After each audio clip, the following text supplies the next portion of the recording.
Hey guys, tonight we're heading deep into the stone corridors of the Ottoman Imperial Palace, not to the throne room, not to the court of viziers, but to a place much quieter and infinitely more fragrant. The kitchen's behind the harem. The air is thick with the steam of boiling rosewater, the buttery scent of slow-cooked rice, and the distant sweetness of caramelizing figs. Outside, the marble courtyards are hushed, shaded by fig trees and climbing roses.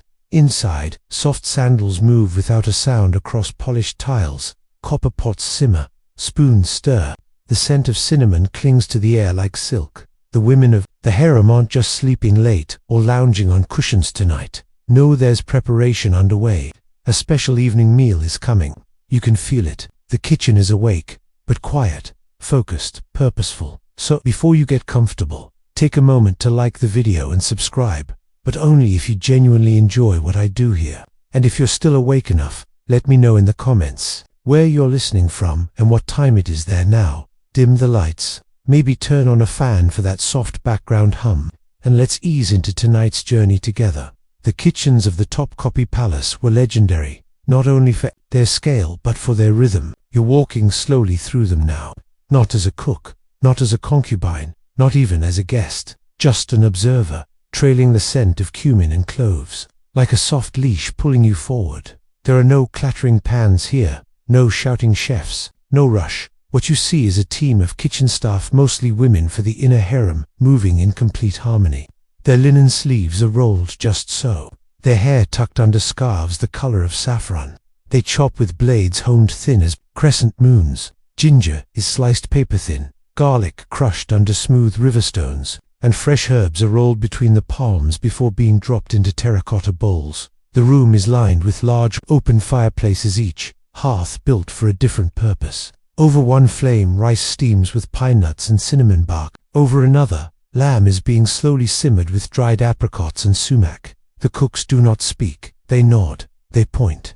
One raises an eyebrow slightly, and without a word, a second slides a pan into her hands. This is not your modern open kitchen. This is sacred space. The walls are cool stone, and condensation beads on the edges of copper kettles. You catch a glimpse of something bright: sliced oranges arranged beside a bowl of plums, so dark they're nearly black. The scent of rose petals, freshly muddled, clings to your nose. A few petals have drifted to the floor, and no one picks them up. In the corner, a younger woman gently pounds walnuts in a stone mortar.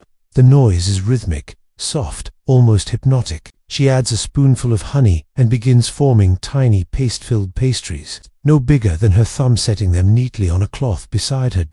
All of this, every gesture, every ingredient, every silent command is unfolding for a meal that only a handful of people will ever eat. The harem's evening table. And more than a meal, it's a message: comfort, intimacy, and quiet hierarchy expressed through food. Each dish says something, if you know how to listen. You pause by a wide pan of milk being simmered with cardamom pods. It's not just warm, it's thick, creamy, gently stirred with a wooden paddle. Steam curls upward and vanishes into the ceiling arches. Somewhere, a fig jam bubbles gently. The sugars in the air make the whole room feel drowsy, like the food is already lulling everyone into a trance. Behind you, a eunuch steps silently into the room. He carries a silver tray, not a word spoken, and lifts it to a waiting cook, who adds 3 small bowls of golden soup. You glimpse thin shavings of pistachio, little curls of orange zest floating on top. No one looks up. This is ordinary. Sacred, yes, but ordinary. And now, one of the older cooks moves to a long, carved shelf near the window. She unwraps something from linen, a cluster of dried rosebuds. Gently, she crushes a few in her hands and tosses them into a clay pot where rice, almonds, and cinnamon are already waiting. The fragrance blooms instantly, soft and nostalgic. Historians still argue whether the Topkapi kitchen actually employed more than 800 cooks, or if that number included laundry and serving staff. But either way, the scale is dizzying, and yet the space here feels calm, almost tender. In a far corner, stacked dishes gleam with inlaid patterns, blues and golds. Intricate florals and vines that curl like henna designs. The plates are small, almost dainty. No overflowing trays here. Every dish is meant to be delicate. A bite, a scent, a memory. You pause again. Something about the silence in the kitchen is heavier than it was when you entered. Not tense, just thicker, like honey poured slowly onto warm bread. The food is nearly done. And you, quiet witness, begin to wonder what it will taste like, not just to the tongue, but to the heart. You'll never really know, of course. But maybe, just maybe, you'll dream of it tonight. By now, the dishes are ready. Somewhere beyond the quiet of the kitchen, down long stone corridors, cushioned slippers are gliding over tile. A eunuch walks ahead with a silver lantern, its glow bouncing gently off the high, arched ceilings. You follow, slowly. The air grows warmer the farther you walk, not from heat, but from something else. The rooms of the harem are full of fabric, heavy embroidered curtains, velvet seat cushions, silk hangings that flutter when someone passes. It's like stepping into a room made entirely of breath and softness. You hear it before you see it, the rustle of dresses, the low murmur of voices, not laughter exactly, but something between amusement and boredom. Inside the private dining room, the concubines are gathered in a circle of cushions. The floor is tiled with Iznik patterns, deep cobalt blues and blood reds.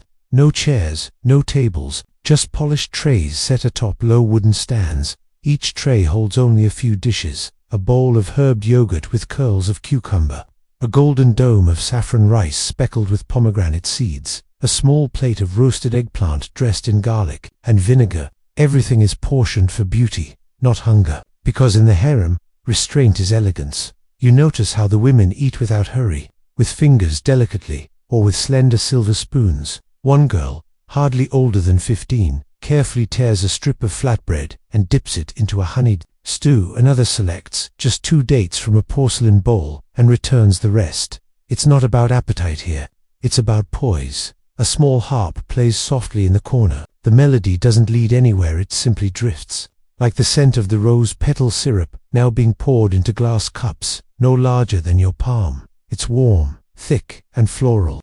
Each woman takes only a sip. You wonder if they enjoy the food. It's hard to tell. Their expressions are calm, practiced. But then one lifts a spoon of quince jam to her lips and smiles, barely, and you realize that even here, in a world of ceremony and control, flavor can still break through. The eunuchs continue to pass silently between the cushions, refilling dishes, pouring tea, collecting plates without speaking. You see them exchanging quick glances, silently coordinating the rhythm of the meal like a dance no one else is supposed to notice. You sit back, at least in your mind, let your eyes drift to the patterns on the trays, the reflections in the brass, the way one flame wobbles just slightly when someone walks past. There are no clinking glasses, no forks scraping plates, just the softness of breath, the hush of silk, and the quiet joy of a well-balanced flavor shared among women who live mostly in silence. You let yourself imagine the taste of a single roasted fig, drizzled with orange blossom syrup and dusted with crushed almonds. It's not sweet like candy, no, it's older than that, like sweetness remembered from a dream. And just like that, the meal is ending, not with a bang, not even with dessert, just a final glass of warm sherbet, a whisper of lavender rising from the rim, and the slow exhale of women leaning back against cushions, not full, not hungry, just still. That this is what luxury meant in the inner harem, not gold or jewels, but timing, quiet, the perfect blend of sugar and saffron, and above all, the ability to enjoy it slowly.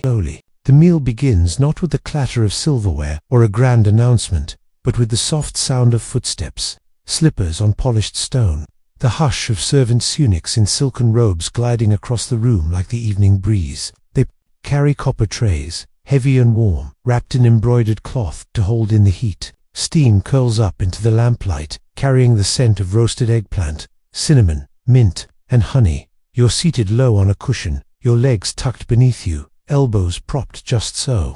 Around you, the women of the harem gather slowly, taking their places on velvet cushions. They don't rush. There's no need. Time moves differently here, as if each minute has been folded 3 times to slow it down. One of the younger women giggles softly at something a friend whispers. But for the most part, the room is quiet, focused, expectant. The first dish arrives, a delicate pilaf, the rice glossy with butter and stirred through with pine nuts and dried currants. A garnish of chopped parsley crowns it, like a tiny forest laid carefully by hand. You take a bite, imagining the taste more than tasting it. Tanned, it's sweet, then nutty, then surprisingly sharp with a touch of vinegar. Nothing is ever just one thing here. Not the women, not the politics, and certainly not the food. Another tray appears, this one offering dolmas grape leaves, stuffed with spiced lamb and rice. Each is about the size of your thumb, rolled impossibly tight, glistening with oil. One of the older women, perhaps a former favorite of a long-past sultan, picks one up with deliberate grace. She dips it in thick yogurt, laced with crushed garlic. The scent is sharp, clean, inviting. But tonight's centerpiece is something rare, even for this lavish kitchen. Mutin kana, a slow-braised stew of lamb, apricots, prunes, honey, and almonds. The meat is so tender, it falls apart with the gentlest nudge of a spoon. It tastes like autumn wrapped in silk-sweet, warm, slightly earthy, a dish once reserved for the sultan himself, now prepared in smaller batches for the women who knew his moods, his secrets, and sometimes his children. A small bowl of Harems faloza, milk-based dessert, scented with rosewater and thickened with rennet. Yes, that's right, rennet, the same stuff used to curdle cheese, sweet and strange, like so much else here. Historians still argue whether dishes like this were a luxury or an acquired taste. You imagine the cook, standing by an open hearth, stirring with a wooden spoon, and praying the texture would please rather than offend. One wrinkle in the milk and the whole batch might be tossed. You sip a fruit sherbet between courses. It's not alcoholic. Of course the harem adhered to strict rules, but it is intoxicating in its own way. Tart cherry, maybe, or green plum. Icy cold despite the heat. It slips down your throat and leaves a little hum behind, like a lullaby whispered in another language. The conversation around you never quite becomes loud. A murmur here, a quiet laugh there. Most of the women have learned to communicate with glances, with the arch of a brow, the soft clink of a spoon set down just so. Some of them grew up together in this place. Others arrived only months ago, speaking different tongues, learning the rhythm of this hidden world. One story passed quietly from mouth to mouth, tells of a dish that was only ever made once, a custard of almond milk, wild rose petals, and the zest of an orange brought all the way from Morocco. Supposedly, the sultan choked on it. Not fatally, but enough to scare the entire kitchen staff half to death. The recipe was burned. The oranges stopped arriving. Still, flavors linger in memory, just like people. And so the trays come and go, like tides pulled not by the moon but by tradition and timing. No one leaves the room. There's no dessert cart to roll away, no bill to pay, only the soft closing of the last copper lid, the final spoon laid to rest. And silence again. For just a moment, the banquet is over, or at least, the food is gone. But no one hurries to leave. There is no abrupt end, no clearing of plates in haste. This isn't a restaurant or a feast hall. It's a world behind curtains, where time pools like cool water. The air is thicker, now warmer, sleepier. The faint scents of dinner still hover. Roasted meats, fruit syrup, a whisper of garlic and rose, but they fade slowly, replaced by the sharper smell of lamp oil and faint, sweet incense wafting from a small burner in the corner. The flames flicker gently. Shadows stretch longer. Around you, women begin to recline, shifting from seated to sprawled across cushions and carpets. Some stretch out their arms, some unpin their hair. A few quietly braid each other's long oiled strands, their fingers working by memory more than sight. It's not loud. Nothing is loud. The noise of the outside world, the clang of soldiers, boots, the calls of merchants in the street has no place here. A tray of candied walnuts is passed slowly from hand to hand. Beside it, tiny crystal cups filled with pale syrup, made from violet petals. The sweetness makes your mouth tingle. It's not the kind of flavor you find on modern menus. This is something else, entirely floral, unfamiliar, almost forgotten. Quiet voice begins to hum. No lyrics, no melody you recognize. Just a lullaby of sorts. Ancient, maybe, or made up just now. One woman begins to tell a story, not in a rush, not for an audience. She speaks in low tones, half lost in the swish of silk and the creak of cushions. It's a tale of a night years ago, when the kitchen nearly caught fire from a spilled pan of boiling syrup. The cook had screamed. The eunuchs had panicked. But a young girl, not older than 13, had calmly picked up the cloth and thrown it over the flames. No one was hurt, but the scent of burnt sugar lingered for days. Someone laughs softly at that. You imagine the story being told for the 100th time. How many things have happened here that no scroll or chronicle ever recorded? You realize now, The food wasn't just fuel, it wasn't even just a luxury. It was memory, ritual, comfort, and control. In a world where the women of the harem lived closely monitored lives, food was one of the few things that could still surprise them, still bring joy, or nostalgia, or sorrow. The oil lamps are dimmed, the air cools just slightly. Someone pulls a silk shawl over their shoulders. The eunuchs return one last time, not with food, but with water bowls for washing hands, perfumed lightly with lemon blossom. One by one, the women pressed their palms together, let the coolness slip between their fingers, and dry them on soft cloths. And then, slowly, they begin to rise one by one, moving silently through low archways and into deeper, darker corridors, back to their chambers, back to sleep. The last thing you hear is the whisper of bare feet on tile. Then, the stillness of a room that has fed and faded until tomorrow.